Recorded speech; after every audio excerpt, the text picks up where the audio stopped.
বলছেন ঈশ্বরচন্দ্র বিদ্যাসাগর রবীন্দ্রনাথের কথা, সবটাই কি ভোট কেন্দ্রিক? বিদ্যাসাগরের মূর্তি তো ওনারা ভেঙেছেন, ওনার মিছিল থেকে ভাঙা হয়েছিল।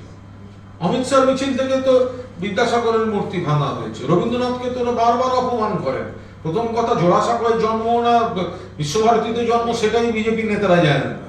তারপরে রবীন্দ্রনাথ ঠাকুরের লেখা বিজেপি শাসিত রাজ্যগুলো থেকে পাঠ্যসূচি থেকে নানা রকম বাদ যাওয়ার অভিযোগ আসছে। একের পর এক তাদের এমন স্টেপ আসছে যেগুলো রবীন্দ্রনাথ ঠাকুরকে সম্মান দেওয়ার মতো নয়।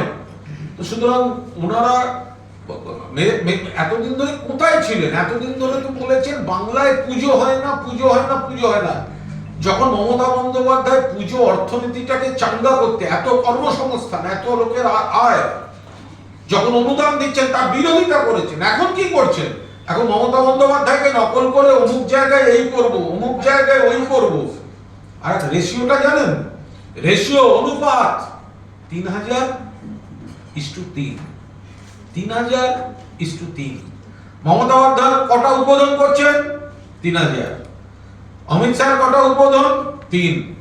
একটা বাদ গেছে। কেন? লোক হবে না। রিপোর্টকে দিয়েছে সেন্ট্রাল আইবি। মানে কি? আপনাদের এতগুলো এমপি, আপনারা বলেন এত এমপি, এত এমপি, আগের থেকে কমে গেছে। একজন এমপির একটা পুজোয় যাওয়ার মতো পুজো নেই ওদের।